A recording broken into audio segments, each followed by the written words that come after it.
I'm Melody Cooper, and thank you for joining me. There are many scary tales to be told, but this one might be true. It's called What Was It? By Fitz James O'Brien. It is, I confess, with considerable diffidence that I approach the strange narrative which I'm about to relate. The events which I purpose detailing are so extraordinary a character that I am quite prepared to meet with an unusual amount of incredulity and scorn.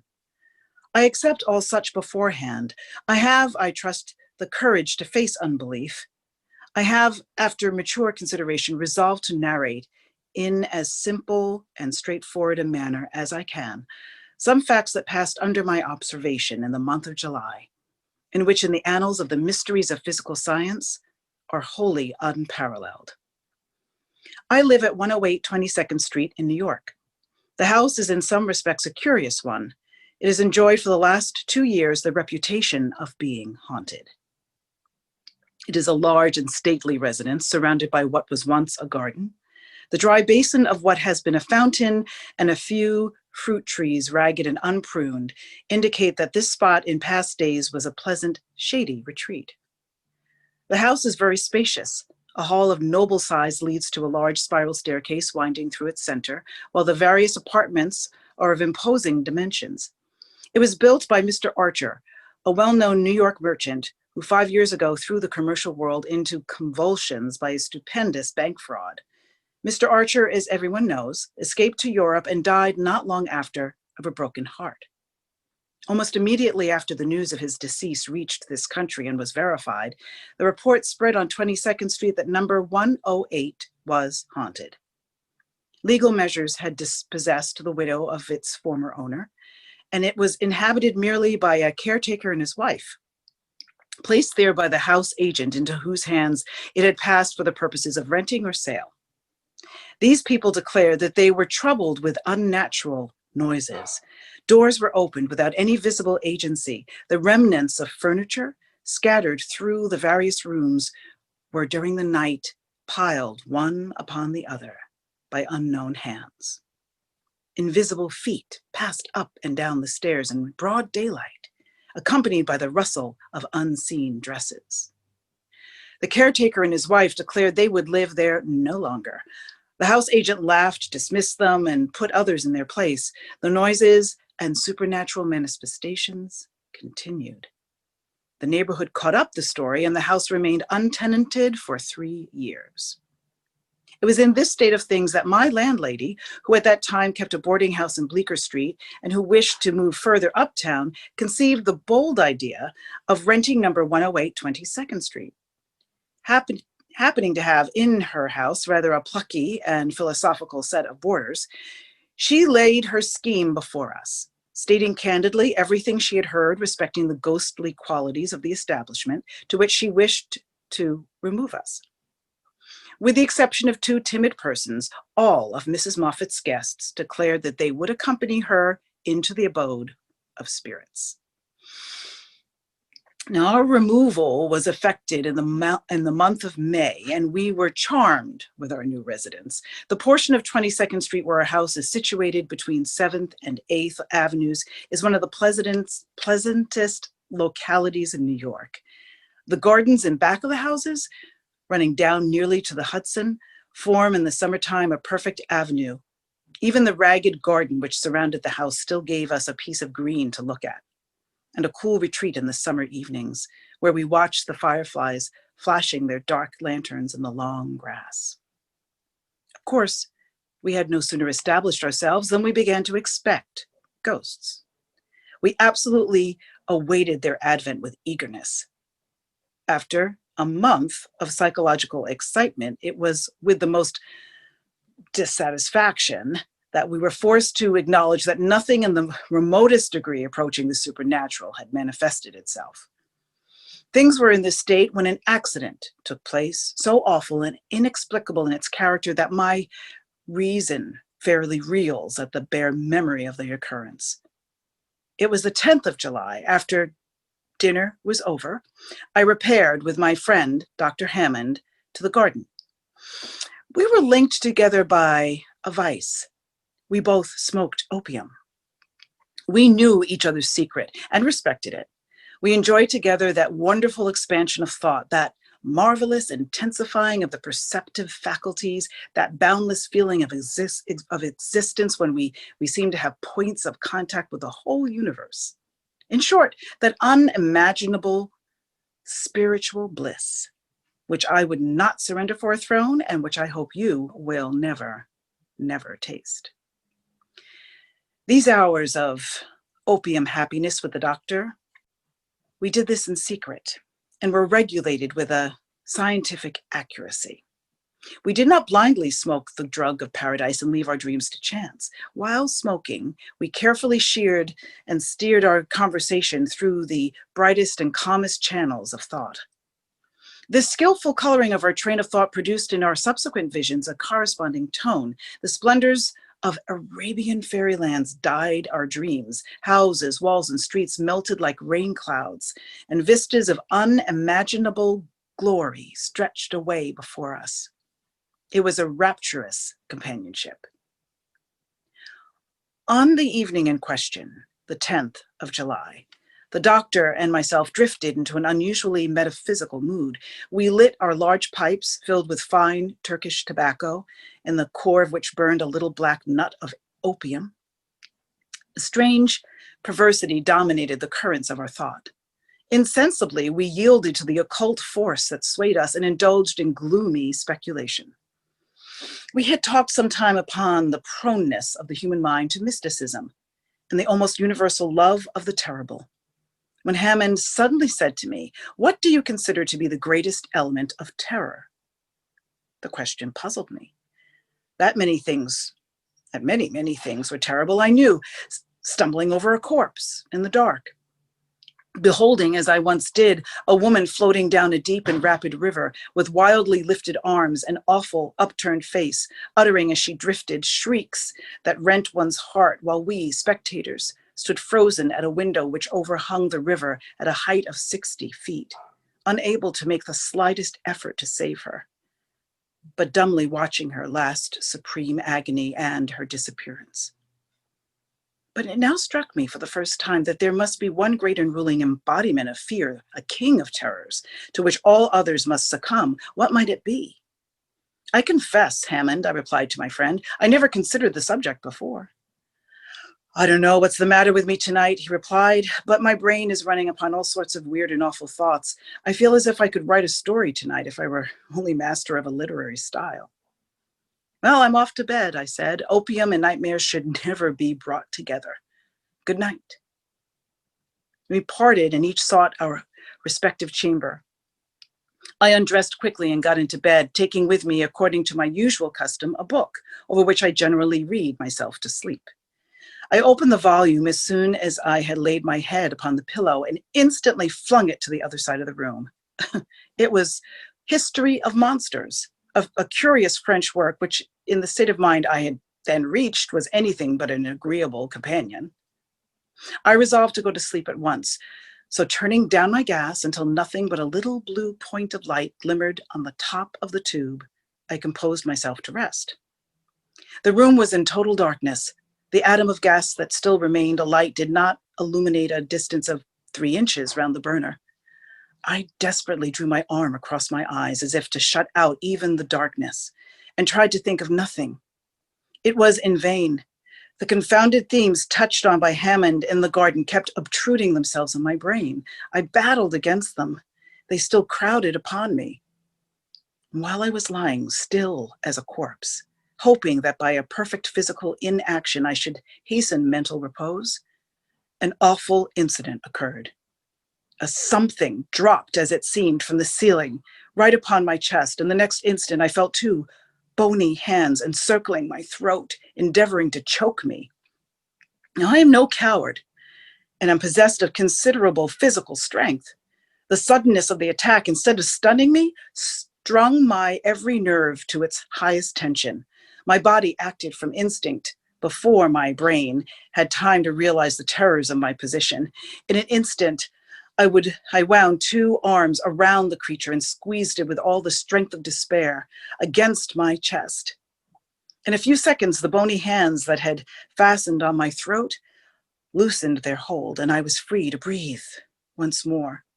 Then commenced a struggle of awful intensity, immersed in the most profound darkness, totally ignorant of the nature of the thing by which I was so suddenly attacked, finding my grasp slipping every moment, bitten with sharp teeth in the shoulder, neck, and chest, having every moment to protect my throat against a pair of sinewy, agile hands, while my utmost efforts could not confine. These were the combination of circumstances to combat which required all the strength, skill, and encouragement and courage that I possessed. At last, after a silent, deadly, exhausting struggle, I got my assailant under by a series of incredible efforts of strength. I knew that I was a victor, and I rested for a moment to breathe. I heard the creature beneath me panting in the darkness and felt the violent throbbing of a heart. It was apparently as exhausted as I was. Well, that was one comfort.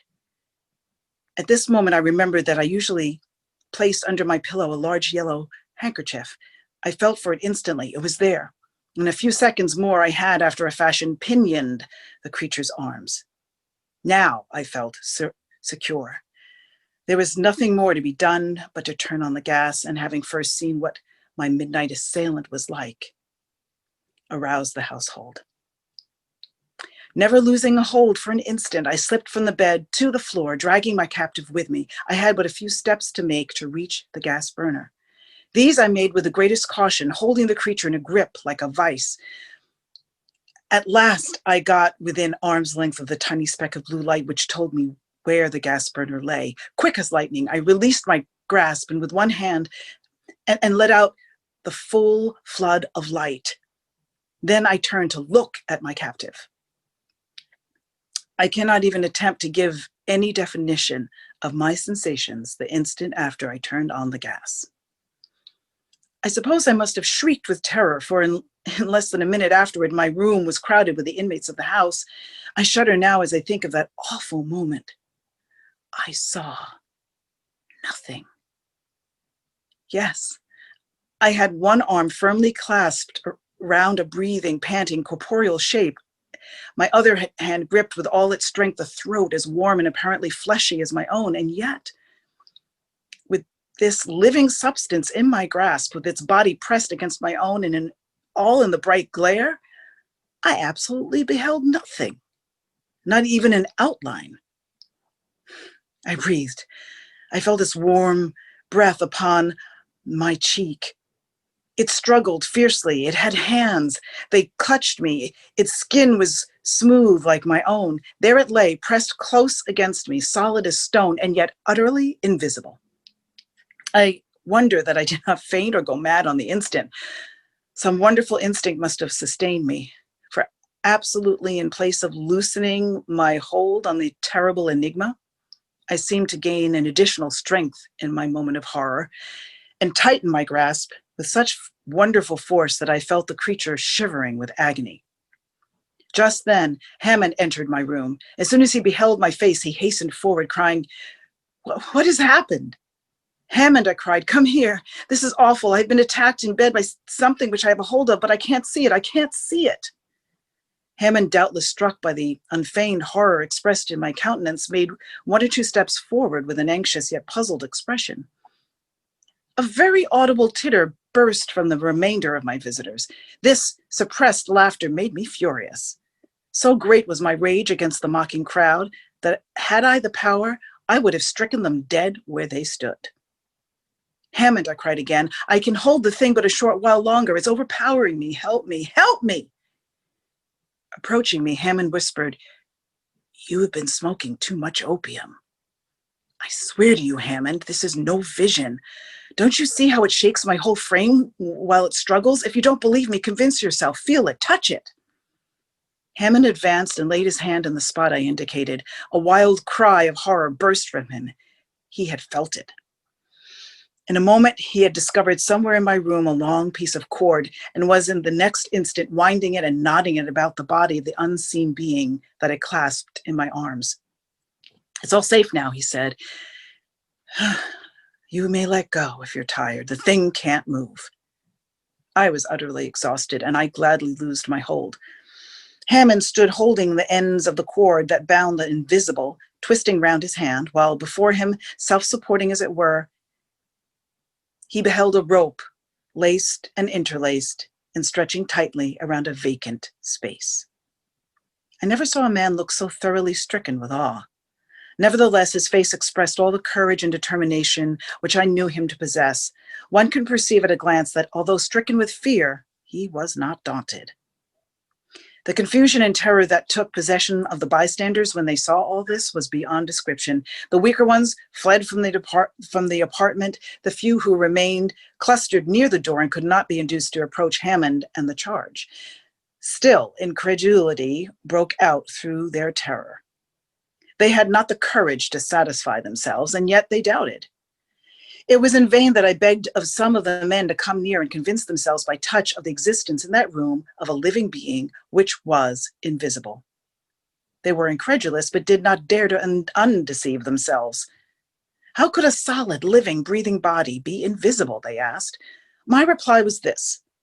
I gave a sign to Hammond, and both of us, conquering our fearful repugnance to touch the invisible creature, lifted it from the ground and took it to my bed.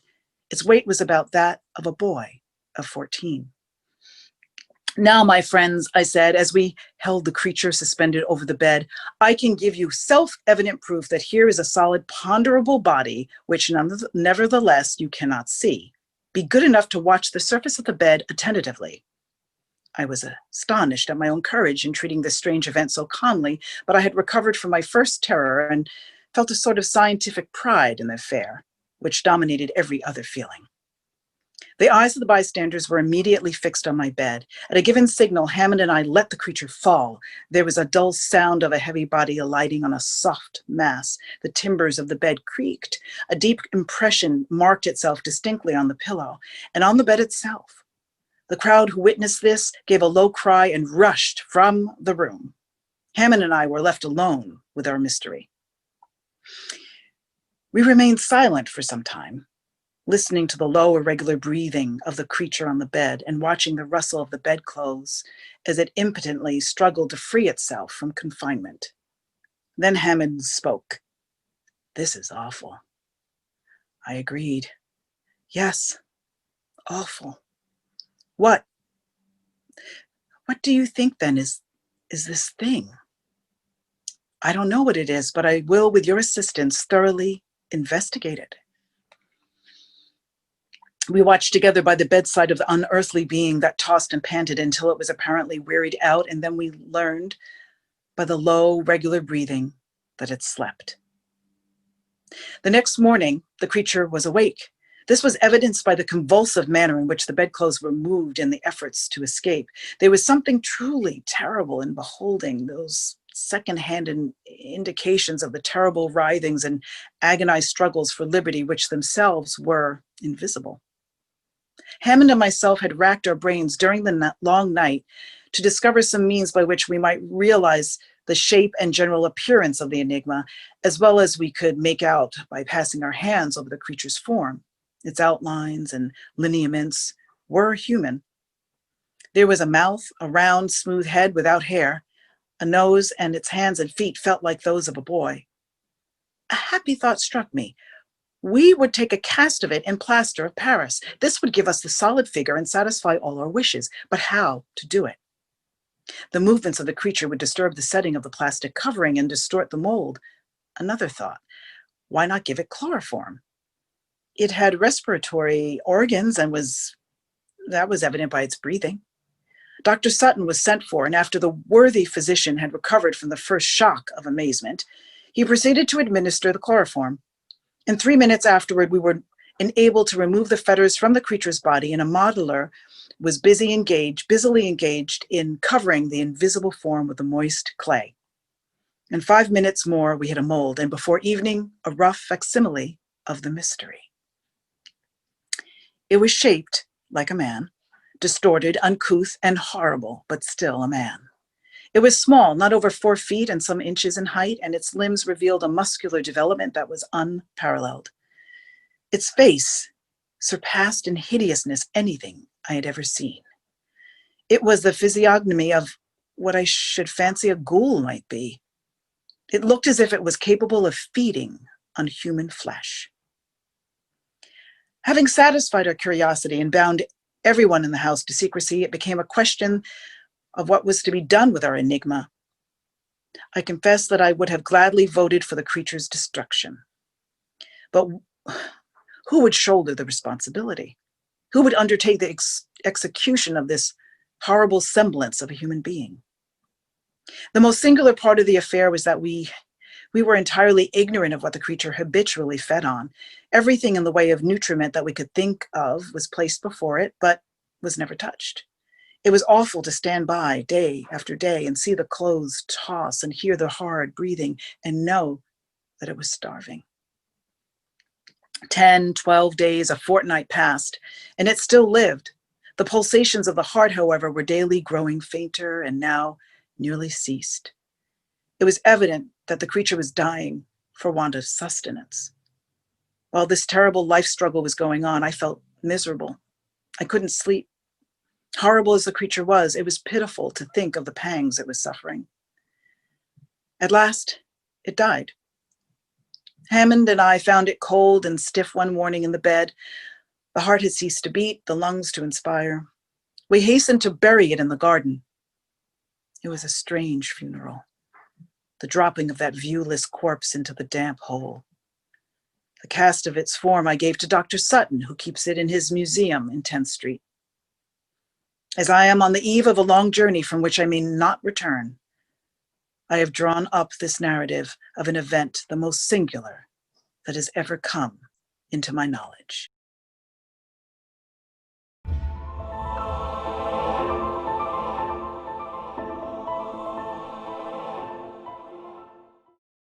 Good evening. It was Charles Dickens who popularized the notion of telling ghost stories on Christmas Eve with the publication of his seminal work, A Christmas Carol, in 1843.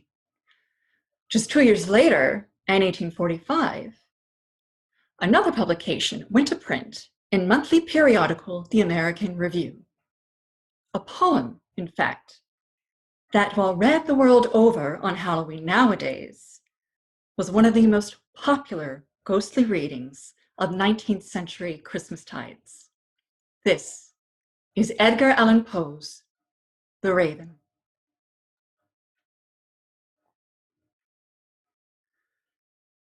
Once upon a midnight dreary, while I pondered, weak and weary, over many a quaint and curious volume of forgotten lore, while I nodded, nearly napping, suddenly there came a tapping, as of someone gently rapping at my chamber door. "'Tis some visitor," I muttered, "tapping at my chamber door. Only this and nothing more." Ah, distinctly I remember 'twas in the bleak December, and each separate dying ember wrought its ghost upon the floor. Eagerly I wished the morrow, vainly I had sought to borrow from my books surcease of sorrow, sorrow for the lost Lenore, for the rare and radiant maiden whom the angels named Lenore, nameless here forevermore. And the silken, sad, uncertain rustling of each purple curtain thrilled me, filled me with fantastic terrors never felt before, so that now, to still the beating of my heart, I stood repeating, "'Tis some visitor entreating entrance at my chamber door, some late visitor entreating entrance at my chamber door, this it is, and nothing more." Presently my soul grew stronger, hesitating then no longer. "Sir," said I, "or madam, truly your forgiveness I implore. But the fact is I was napping, and so gently you came rapping, and so faintly you came tapping at my chamber door, that I scarce was sure I heard you." Here I opened wide the door. Darkness there, and nothing more. Deep into that darkness peering, Long I stood there, wondering, fearing, doubting, dreaming dreams no mortal ever dared to dream before.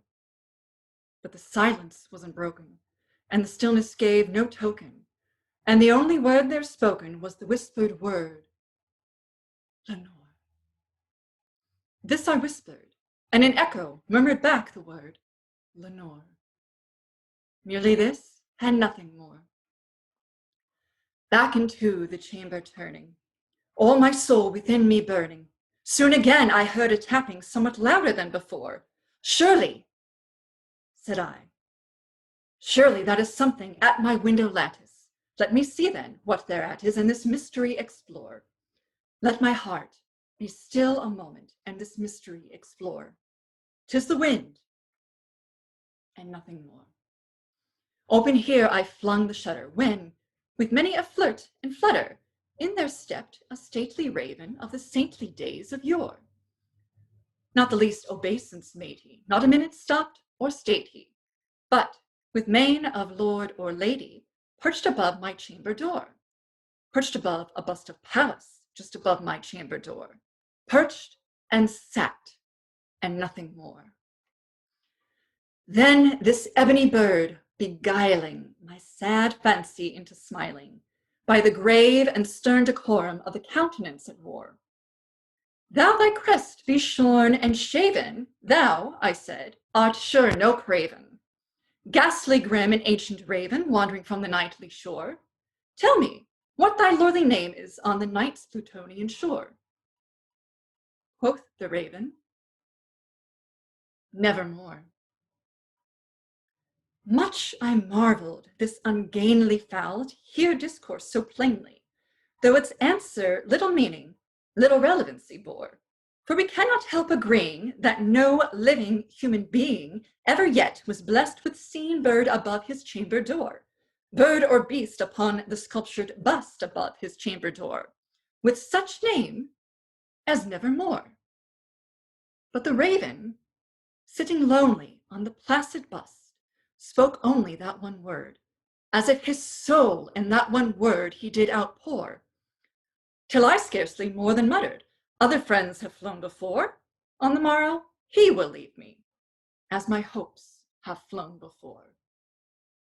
Then the bird said, nevermore. Startled at the stillness broken by reply so aptly spoken, doubtless, said I, what it utters is its only stock and store, caught from some unhappy master, whom unmerciful disaster followed fast and followed faster, till his songs once burden bore, till the dirges of his hope that melancholy burden bore, of never, nevermore. But the raven, still beguiling all my fancy into smiling, straight I wheeled a cushioned seat in front of bird and bust and door. Then upon the velvet sinking, I betook myself to linking fancy unto fancy, thinking what this ominous bird of yore, what this grim, ungainly, ghastly, gaunt, and ominous bird of yore meant in croaking, nevermore. This I sat engaged in guessing, but no syllable expressing to the fowl whose fiery eyes now burned into my bosom's core. This and more I sat divining, with my head at ease reclining on the cushion's velvet lining that the lamplight gloated o'er, but whose velvet violet lining, with the lamplight gloating o'er, she shall press, nevermore. Then methought the air grew denser, perfumed from an unseen censer, swung by seraphim, whose footfalls tinkled on the tufted floor. Wretch, I cried, thy God hath lent thee, by these angels he hath sent thee, respite, and nepenthe from thy memories of Lenore. Quaff, quaff this kind nepenthe, and forget this lost Lenore. Quoth the raven, nevermore.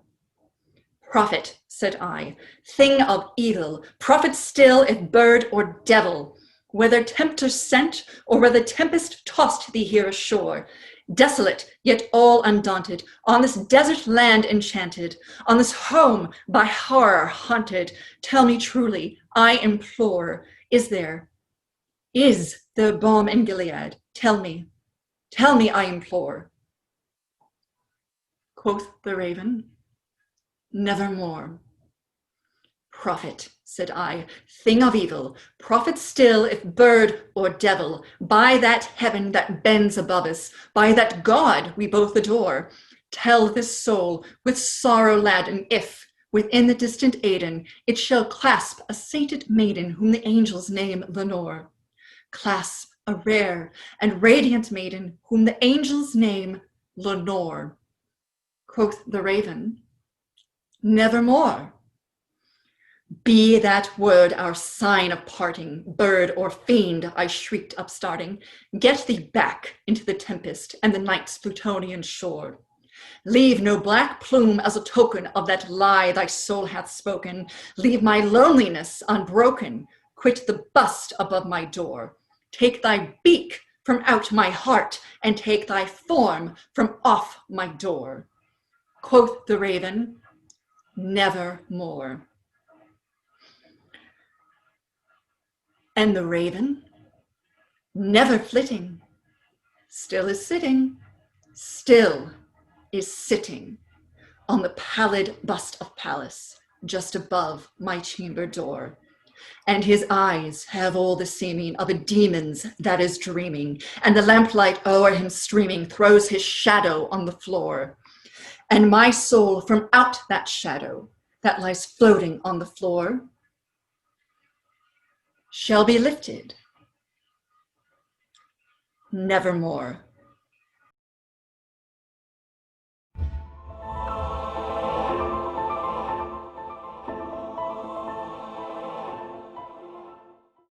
Sit back, relax, as I read to you The Ghost's Summons by Ada Buisson.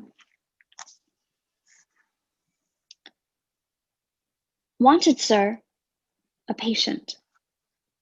It was in the early days of my professional career when patients were scarce and fees scarcer, and though I was in the act of sitting down to my chop and had promised myself a glass of steaming punch afterwards in honor of the Christmas season, I hurried instantly into my surgery. I entered briskly, but no sooner did I catch sight of the figure standing, leaning against the counter, than I started back with a strange feeling of horror, which for the life of me I could not comprehend. Never shall I forget the ghastliness on that face, the white horror stamped upon every feature, the agony which seemed to sink the very eyes beneath the contracted brows. It was awful for me to behold, accustomed as I was to scenes of terror. You seek advice, I began with some hesitation. No, I am not ill. You require then... Hush, he interrupted, approaching more nearly and dropping his already low murmur to a mere whisper. I believe you are not rich. Would you be willing to earn £1,000? £1,000? His words seemed to burn my very ears. I should be thankful if I could do so honestly, I replied with dignity. What is the service required of me? A peculiar look of intense horror passed over the white face before me, but the blue-black lips answered firmly. To attend a deathbed. £1,000 to attend a deathbed? Where am I to go then? Whose is it? Mine. The voice in which this was said sounded so hollow and distant that involuntarily I shrank back. Yours? What nonsense! You are not a dying man.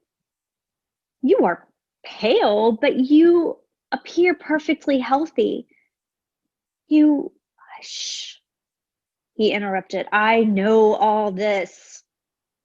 You cannot be more convinced of my physical health than I am.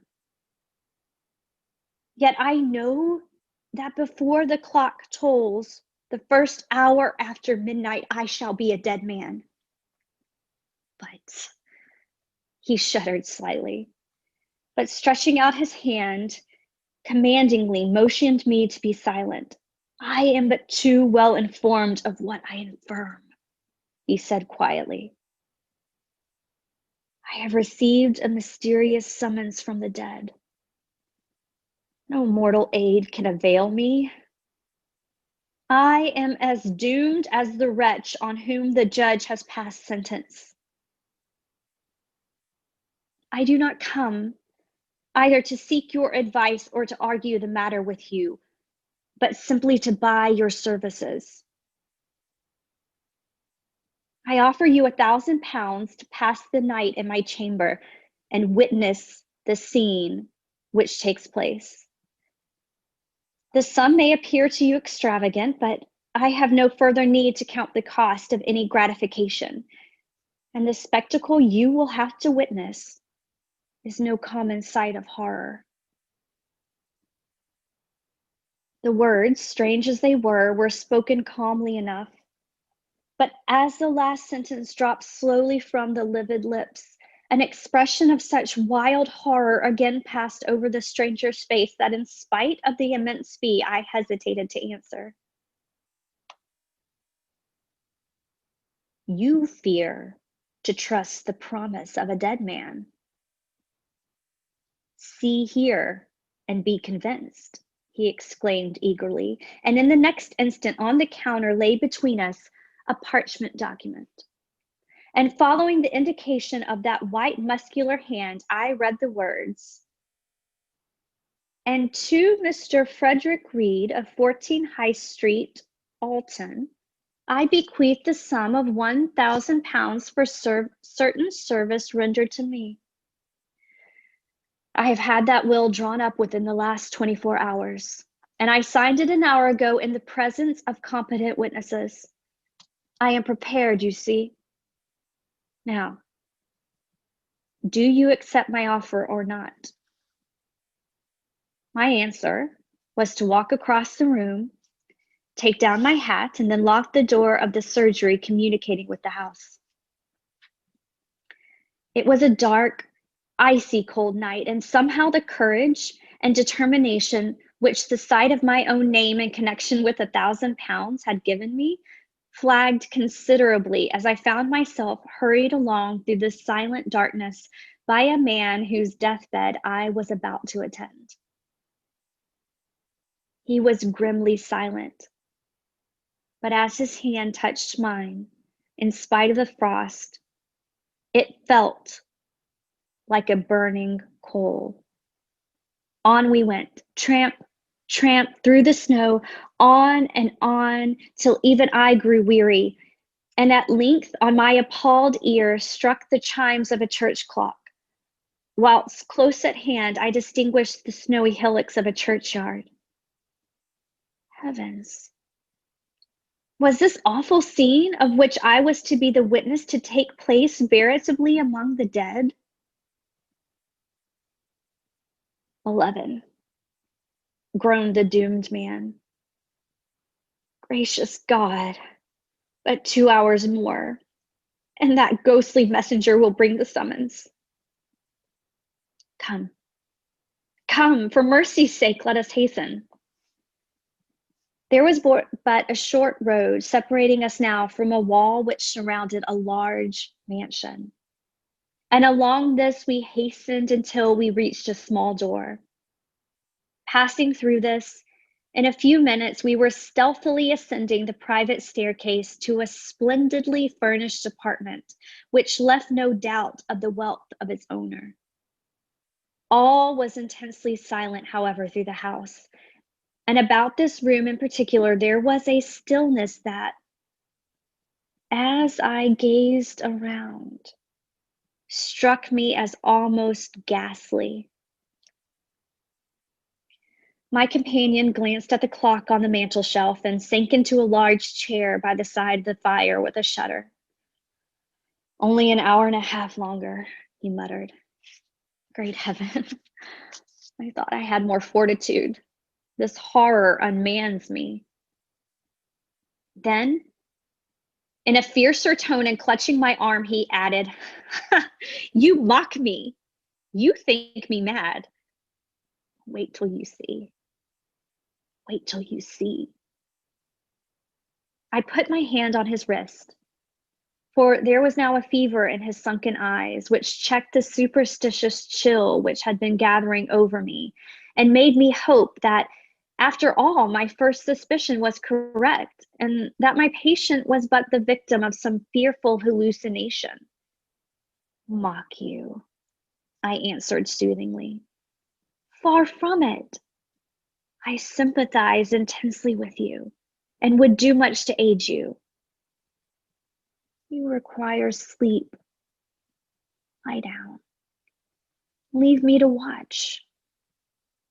He groaned, but rose and began throwing off his clothes, and, watching my opportunity, I slipped a sleeping powder, which I had managed to put in my pocket before leaving the surgery, into the tumbler of claret that stood beside him.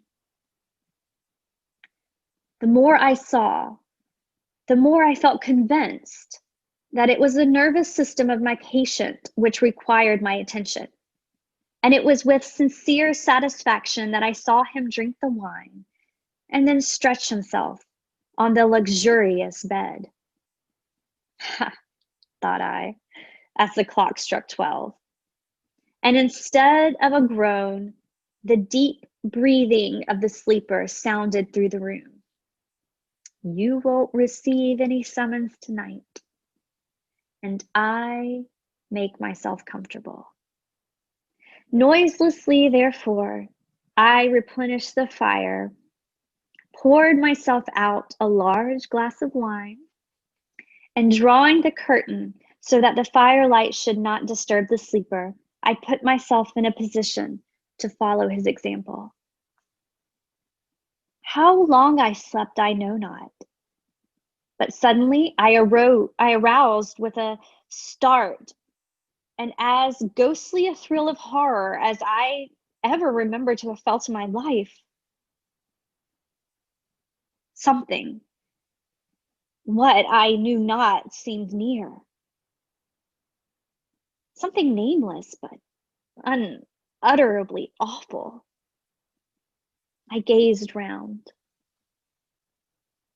The fire emitted a faint blue glow, just sufficient to enable me to see that the room was exactly the same as when I fell asleep, but that the long hand of the clock wanted but 5 minutes of the mysterious hour which was to be the death moment of the summoned man. Was there anything in it then? Any truth in the strange story he had told? The silence was intense. I could not even hear a breath from the bed, and I was about to rise and approach when again that awful horror seized me, and at the same moment my eye fell upon the mirror opposite the door, and I saw, great heaven, that awful shape, that ghastly mockery of what had been humanity. Was it really a messenger from the buried, quiet dead? It stood there, in visible death clothes, but the awful face was ghastly with corruption, and the sunken eyes gleamed forth a green, glassy glare which seemed a veritable blast from the infernal fires below. To move or utter a sound in that hideous presence was impossible, and like a statue I sat and saw that horrid shape move slowly toward the bed.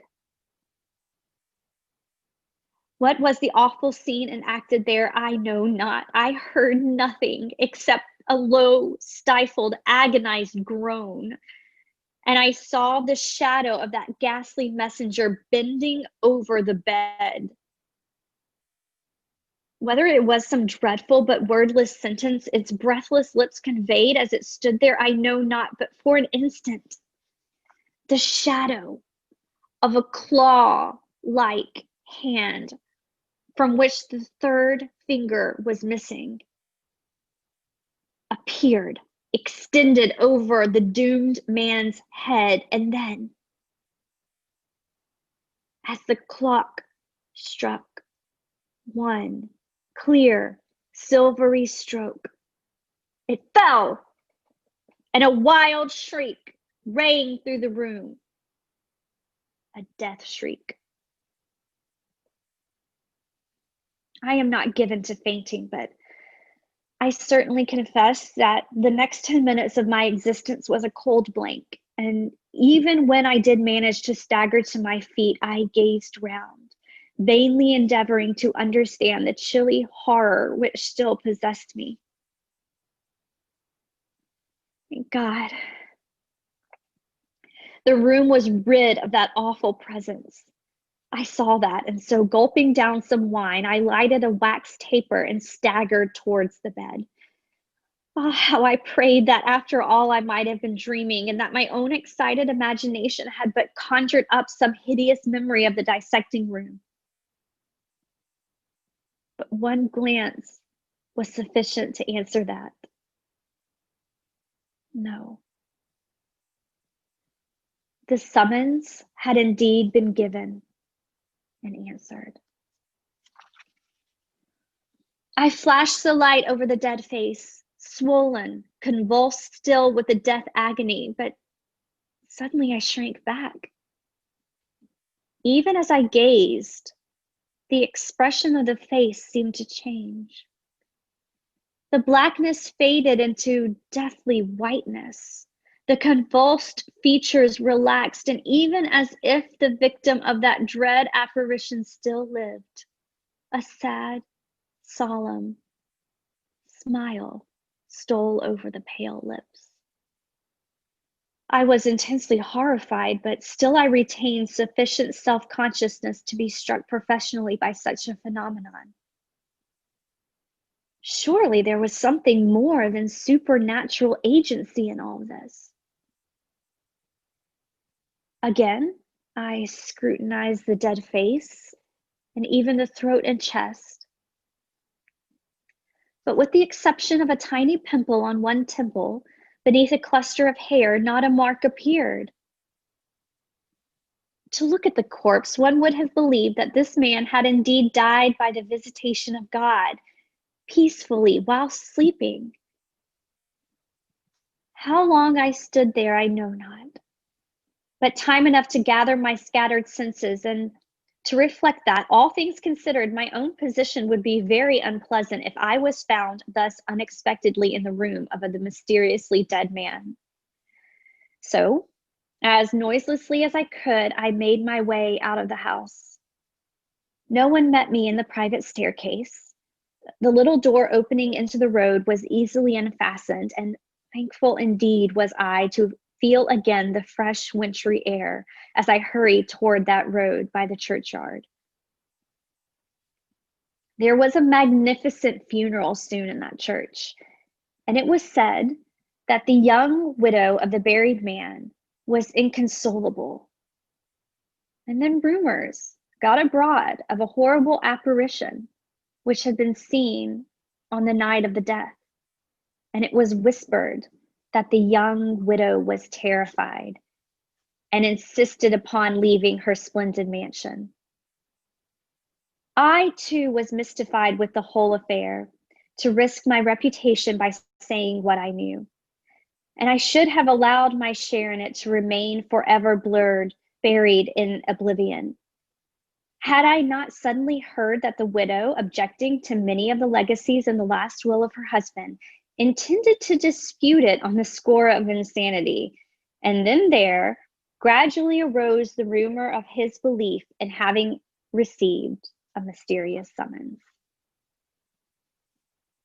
On this, I went to the person of the lawyer and sent a message to the lady that as the last person who had attended her husband, I undertook to prove his sanity. And I besought her to grant me an interview in which I would relate as strange and horrible a story as ear had ever heard. The same evening, I received an invitation to go to the mansion.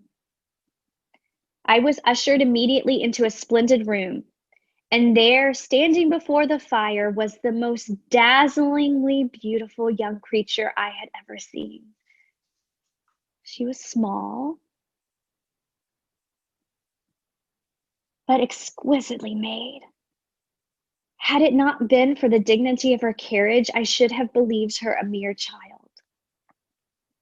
With a stately bow, she advanced, but did not speak. I come on a strange and painful errand, I began, and then I started, for I happened to glance full into her eyes, and from there down to the small right hand, grasping the chair. The wedding ring was on that hand. I conclude you are the Mr. Reed who requested permission to tell me some absurd ghost story, and whom my late husband mentions here. As she spoke, she stretched out her left hand towards something. But what I knew not, for my eyes were fixed on that hand. Horror, white and delicate it might be, but it was shaped like a claw, and the third finger was missing. One sentence was enough after that. Madam, all I can tell you is that the ghost who summoned your husband was marked by a singular deformity. The third finger of the left hand was missing, I said sternly. And the next instant, I had left that beautiful, sinful presence. That will was never disputed. The next morning, too, I received a check for £1,000. And the next news I heard of the widow was that she herself had seen that awful apparition and had left the mansion immediately.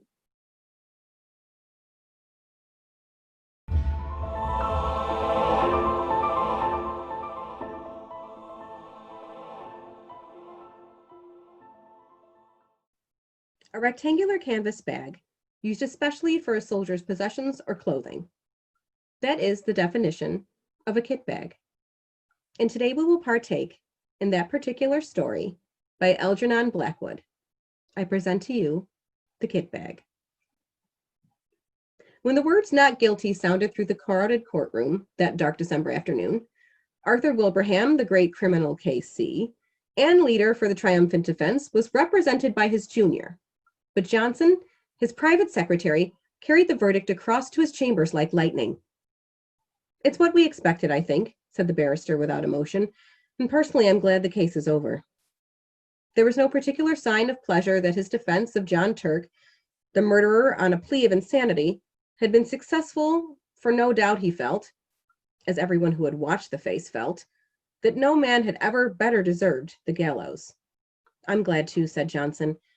He'd sat in the court for 10 days watching the face of a man who had carried out, with callous detail, one of the most brutal and cold-blooded murders in recent years. The counsel glanced up at his secretary. They were more than employer and employed, and for family and other reasons, they were friends. "Ah, I remember, yes," he said with a kind smile. "And you want to get away for Christmas. You're going to skate and ski in the Alps, aren't you? If I was your age, I'd come with you." Johnson laughed shortly. He was a young man of 26, with a delicate face like a girl's. "I can catch the morning boat now," he said, "but that's not the reason I'm glad that the trial is over. I'm glad it's over because I've seen the last of that man's dreadful face. Positively haunted me. that white skin with the black hair brushed low over the forehead, is a thing I shall never forget. And the description of the way the dismembered body was crammed and packed with lime into that— Don't dwell on it, my dear fellow, interrupted the other, looking at him curiously out of his keen eyes. Don't think about it. Such pictures have a trick of coming back when our mind least wants them. He paused for a moment. Now go, he said presently, and enjoy your holiday. I shall want all your energy for my parliamentary work when you get back, and don't break your neck skiing. Johnson shook hands and took his leave. At the door, he turned suddenly. I knew there was something I wanted to ask you, he said. Would you mind lending me one of your kit bags? It's too late to get one tonight, and I leave in the morning before the shops are open. Of course. I'll send Henry over with it to your rooms, and you shall have it the moment I get home. I promise to take great care of it, said Johnson gratefully, delighted to think that within 30 hours he would be nearing the brilliant sunshine of the high Alps in winter. The thought of that criminal court was like an evil dream in his mind. He dined at his club and went on to Bloomsbury, where he occupied the top floor in one of those gaunt houses in which the rooms are large and lofty. The floor below his own was vacant and unfurnished, and below that were other lodgers that he did not know. It was cheerless, and he looked forward heartily to a change. The night was even more cheerless. It was miserable, and few people were about. A cold, sleety rain was driving down the streets before the keenest east wind he had ever felt, howled dismally among the big gloomy houses of the great squares, and when he reached his rooms, he heard it whistling and shouting over the world of black roofs beyond his windows. In the hall he met his landlady, shading a candle from the draughts with her thin hand. This come by a man of Mr. Wilbraham, sir? She pointed to what was evidently the kit bag, and Johnson thanked her for it, took it upstairs with him. I shall be going abroad in the morning for 10 days, Mrs. Monks, he said. I'll leave an address for letters. And I hope you'll have a very Merry Christmas, sir, she said in a raucous, wheezy voice that suggested spirits. And better weather than this. I hope so, too, replied her lodger, shuddering a little as the wind went roaring down the street outside. When he got upstairs, he heard the sleet volleying against the window panes, and he put his kettle on to make a hot cup of coffee, and then set about putting a few things in order for his absence. And now I must pack, such as packing is. He laughed to himself and set to work at once. He liked the packing, for it brought the snow mountains so vividly before him and made him forget the unpleasant scenes of the past 10 days. Besides, it was not elaborate in nature. His friend had lent him the very thing, a stout canvas bag, sack-shaped with holes around the neck for the brass bar and padlock. It was a bit shapeless, true, but not much to look at. But its capacity was unlimited, and there was no need to pack carefully. He shoved in his waterproof coat, his fur cap and gloves, his skates and climbing boots, sweaters, snow boots, ear caps, and then on top of these he piled his woolen shirts and underwear, thick socks, puttees, and knickerbockers. The dress suit came next, in case the hotel people dressed for dinner, and then, thinking of the best way to pack his white shirts, he paused for a moment to reflect. That's the worst of these kit bags, he mused vaguely, standing in the center of the sitting room where he had come to fetch some string. It was after 10 o'clock, and then a furious gust of wind rattled the windows as though to hurry him up, and he thought of the pity of the poor Londoners whose Christmas would be spent in such a climate, while he was skimming over snowy slopes and bright sunshine and dancing in the evening with rosy-cheeked girls. Ah, that reminded him. He must put his dancing pumps and evening socks in. He crossed over from his sitting room to the cupboard on the landing where he kept his linen. And as he did so, he heard someone coming up the stairs. He stood still a moment on the landing to listen. It was Mrs. Monk's step, he thought. She must be coming up with the last post. But then the steps ceased suddenly, and he heard no more. They were at least 2 flights down, where he came to the conclusion they were too heavy to be those of his bulbous landlady. No doubt they belonged to a late lodger who had mistaken his floor. He went into his bedroom and packed his pumps and dress shirts as best he could. The kit bag by this time was 2/3 full and stood upright on its own base like a sack of flour. For the first time he noticed that it was rather old and dirty, the canvas faded and worn, and that it had obviously been subjected to rather rough treatment. It was not a very nice bag to have sent him, certainly not a new one or one that his chief valued. He gave the matter a passing thought and went on with his packing. Once or twice, however, he caught himself wondering who it could have been wandering down below, for Mrs. Monks had not come up with any letters, and the floor was empty and unfurnished. From time to time, moreover, he was almost certain he heard a soft tread of someone padding about over the bare boards, cautiously, stealthily, and as silently as possible. And further, that the sounds had been lately coming distinctly nearer. For the first time in his life, he began to feel a little creepy. Then, as though to emphasize this feeling, an odd thing happened. As he left the bedroom, having just packed his recalcitrant white shirts, he noticed that the top of the kit bag lopped over towards him with an extraordinary resemblance to a human face.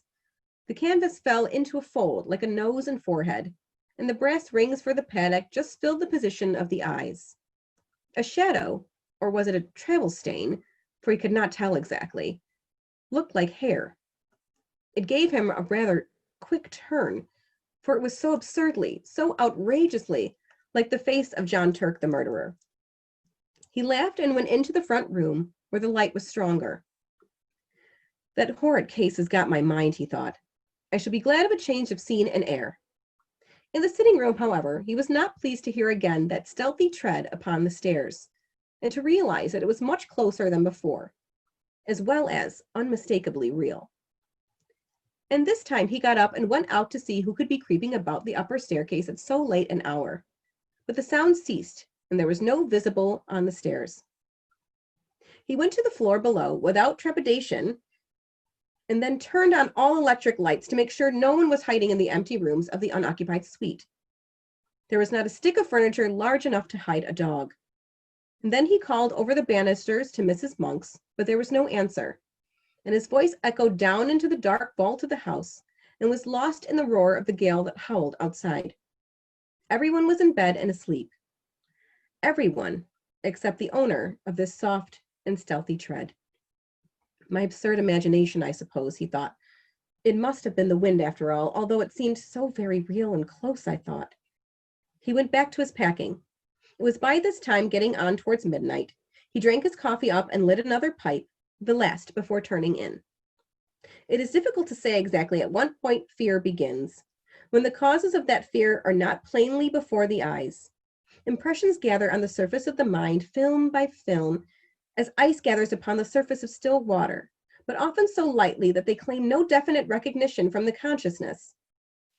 Then a point is reached where the accumulated impressions become a definite emotion, and the mind realizes that something has happened.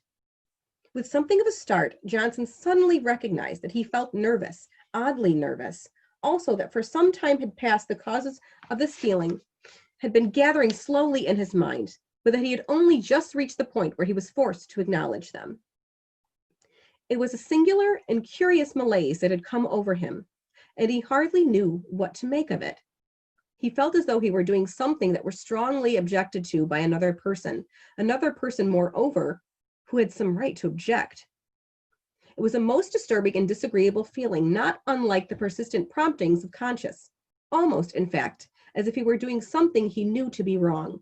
Yet, though he searched vigorously and honestly in his mind, he could nowhere lay his finger upon the secret of this growing uneasiness. And it perplexed him. More, it distressed and frightened him. Pure nerves, I suppose, he said aloud with a forced laugh. Mountain air will cure all of that.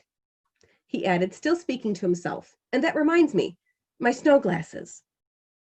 He was standing by the door of the bedroom during this brief soliloquy, and as he passed quickly towards the sitting room to fetch them from the cupboard, he saw out of the corner of his eye the distinct outline of a figure standing on the stairs, a few feet from the top. It was someone in a stooping position, with one hand on the banisters and the face peering up towards the landing. And at the same moment, he heard a shuffling of the footstep. A person who had been creeping about all this time had at last come up to his own floor. Who in the world could it be? And what in the name of heaven did it want? Johnson caught his breath sharply and stood stock still. Then, after a few seconds of hesitation, he found his courage and turned to investigate. The stairs, he saw, to his utter amazement, were empty. There was no one. He felt a series of cold shivers run over him, and something about the muscles of his legs gave a little and grew weak. For the space of several minutes, he peered steadily into the shadows that congregated about the top of the staircase, where the figure had been. And then he walked fast, almost ran, in fact, into the light of the front room, but hardly had he passed inside the doorway when he heard someone come up the stairs behind him with a quick bound and go swiftly into his bedroom. It was heavy, but at the same time a stealthy footstep, the tread of someone who did not wish to be seen. And it was at this precise moment that the nervousness he had hitherto experienced leaped the boundary line and entered the state of fear. Almost of acute, unreasoning fear. Before it turned into terror, there was a further boundary to cross. And beyond that again lay the region of pure horror. Johnson's position was an unenviable one. By Jove, that was someone on the stairs then, he muttered, his flesh calling all over the place. Whoever it was has now gone into my bedroom. His delicate, pale face turned absolutely white. And for some minutes, he hardly knew what to think or what to do. Then he realized intuitively that delay only set a premium upon fear, and he crossed the landing boldly and went straight into the other room, where a few seconds before the steps had disappeared. Who's there? Is that you, Mrs. Monks? He called aloud as he went, and heard the first half of his words echo down the empty stairs, while the second half fell dead against the curtains in a room that apparently held no other human figure than his own. Who's there? He called again, in a voice unnecessarily loud that only just held firm. What do you want here? The curtain swayed very slightly, and as he saw it, his heart felt as if it almost missed a beat. Yet he dashed forward and drew them aside with a rush. A window streaming with rain was all that met his gaze. He continued his search, but in vain. The cupboards held nothing but rows of clothes, hanging motionless, and under the bed there was no sign of anyone hiding. He stepped backwards into the middle of the room, and as he did so, something all but tripped him up. Turning with a sudden spring of alarm, he saw the kit bag. Odd, he thought. That's not where I left it. A few moments before, it had surely been on his right, between the bed and the bath. He did not remember having moved it. It was very curious. What in the world was the matter with everything? Had all his senses gone queer? A terrific gust of wind tore at the windows, dashing the sleet against the glass with the force of a small gunshot, and then fled away, howling dismally over the waste of Bloomsbury roofs. A sudden vision of the Channel next day rose in his mind and recalled him sharply to his realities. There was no one here at any rate, that's quite clear, he exclaimed aloud. Yet at the time he had uttered them, he knew perfectly well that his words were not true, and they did not believe them himself. He felt exactly as though someone was hiding close about him, watching all his movements, trying to hinder his packing in some way. And two of my senses, he added, keeping up the pretense, have played me in the most absurd tricks. The steps I heard and the figure I saw were both completely and entirely imaginary. He went back to the front room, poked the fire into a blaze, and sat down before it to think. What impressed him more than anything else was the fact that the kit bag was no longer where he left it. It had been dragged nearer to the door. What happened afterwards that night happened, of course, to a man already excitedly bounced by fear, and was perceived by a mind that had not the full and proper control, therefore, the senses. Outwardly, Johnson remained calm and master of himself to the end, pretending to the very last that everything he witnessed had a natural explanation and was merely delusions of his tired nerves. But inwardly, in his very heart, he knew all along that someone had been hiding downstairs in the empty suite when he came in, and that this person had watched for his opportunity to stealthily make his way up to the bedroom, and that all he saw and heard afterwards, from the moving of the kit bag to the other things the story has to tell, were caused directly by the presence of this invisible person. And it was here, just when he most desired to keep his mind and thoughts controlled, that the vivid pictures received day by day upon the mental plates exposed in the courtroom of the Old Bailey came strongly to light and developed themselves in the dark room of his inner vision. Unpleasant, haunting memories have a way of coming to life again just when the mind least desires them. In the silent watches of the night, on sleepless pillows, during the lonely hours spent by sick and dying beds. And so now, In the same way, Johnson saw nothing but the dreadful face of John Turk, the murderer, lowering at him from every corner of his mental field of vision, the white skin, the evil eyes, the fringe of black hair low over the forehead. All the pictures of those 10 days in court crowded back into his mind unbidden and very vivid. "This is all rubbish and nerves," he exclaimed at length, springing with sudden energy from his chair. "I shall finish my packing and go to bed. I am overwrought, overtired, no doubt, and at this rate I shall hear steps and things all night." But his face was deadly white all the same. He snatched up his field glasses and walked across to the bedroom, humming a music hall song as he went, a trifle too loud to be natural. And the instant he crossed the threshold and stood within the room, something turned cold about his heart, and he felt that every hair on his head stood up. The kit bag lay close in front of him, several feet nearer to the door than he had left it. And just over its crumpled top, he saw a head and face slowly sinking down out of sight as though someone were crouching behind it to hide. And at the same moment, a sound like a long-drawn sigh was distinctly audible in the still air about him between the gusts of the storm outside. Johnson had more courage and willpower than the girlish indecision of his face indicated. But at such first wave of terror came over him that for some seconds he could do nothing but stand and stare. A violent trembling ran down his back and legs, and he was conscious of a foolish, almost hysterical impulse to scream aloud. That sigh seemed in his very ear, and the air still quivered with it. It was unmistakably a human sigh. The tones came out instead of a faint whisper, for he had partly lost the control of his tongue and lips. He stepped forward so they could see all around and over the kit bag. Of course, there was nothing there but the faded carpet and the bulging canvas sides. He put out his hands and threw open the sack where it had fallen over, being only 3 parts full, but then he saw for the first time that around the inside, some 6 inches from the top, there ran a broad smear of dull crimson. It was an old and faded blood stain. He uttered a scream and drew back his hands as if they had been burnt. And at the same moment, the kit bag gave a faint but unmistakable lurch forward towards the door. Johnson collapsed backwards, searching with his hands for the support of something solid, and the door, being further behind him than he realized, received his weight just in time to prevent his falling, and shut to with a resounding bang. At the same time, the moment swinging of his left arm accidentally touched the electric switch, and the light in the room went out. It was an awkward and disagreeable predicament, and if Johnson had not been possessed of real pluck, he might have done all manner of foolish things. As it was, however, he pulled himself together and groped furiously for the little brass knob to turn the light on again.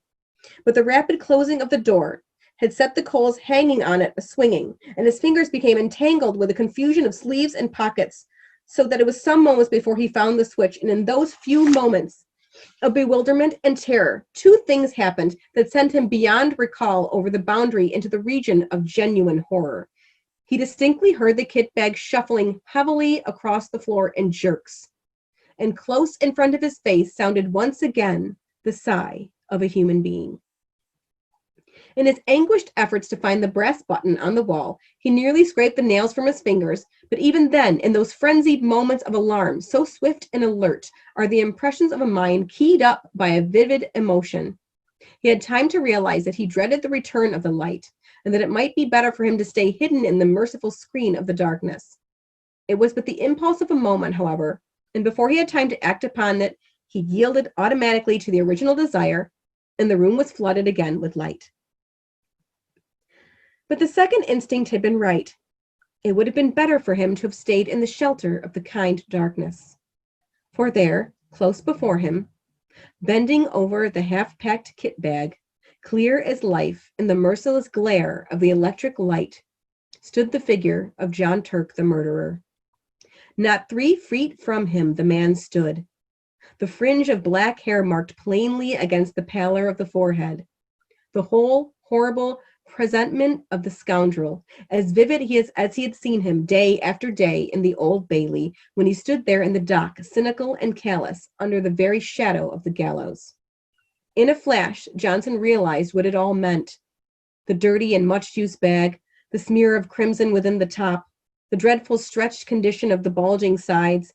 He remembered how the victim's body had been stuffed into the canvas bag for burial, the ghastly dismembered fragments forced with lime into this very bag, and the bag itself produced as evidence. It all came back to him as clear as day. Very softly and stealthily, his hand groped behind him for the handle of the door. But before he could actually turn it, the very thing that he most dreaded came about, and John Turk lifted his devil face and looked at him. At the same moment, that heavy sigh passed through the air of the room, formulated somehow into words. It's my bag, and I want it. Johnson just remembered clawing the door open, and then falling into a heap upon the floor of the landing as he tried frantically to make his way into the front room.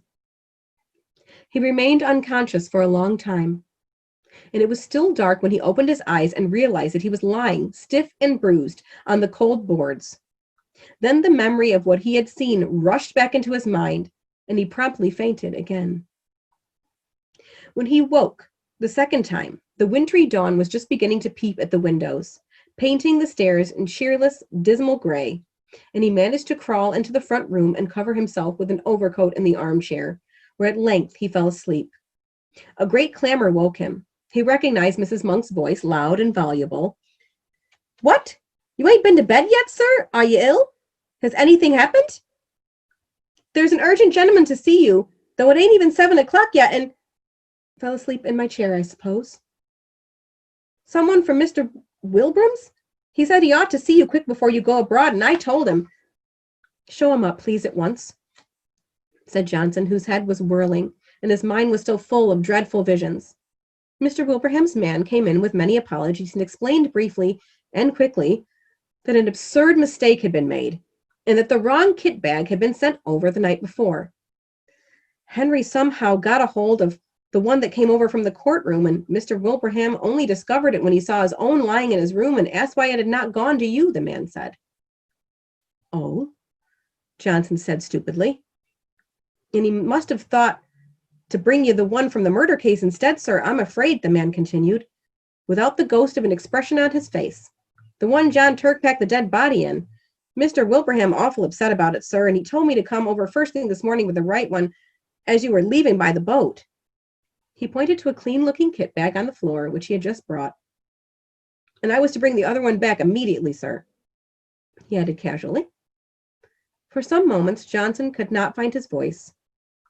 At last he pointed in the direction of his bedroom. "Perhaps you would kindly unpack it for me. Just empty the things out onto the floor." The man disappeared into the other room and was gone for 5 minutes. Johnson heard the shifting to and fro of the bag and the rattle of skates and boots being unpacked. "Thank you, sir," the man said, returning the bag folded over his arm. "And can I do anything more for you to help, sir?" "What is it?" asked Johnson, seeing that he still had something he wished to say. The man shuffled and looked mysterious. "Beg pardon, sir, but knowing your interest in the Turk case, I thought you'd maybe like to know what's happened. John Turk killed himself last night with poison immediately getting his release. And he left a note for Mr. Wilbraham saying that he'd be much obliged if they'd have him put away, same as the woman he murdered, in the kit bag." "What time did he do it?" asked Johnson. 10 o'clock last night, sir, the warder says. The Kit Bag by Algernon Blackwood.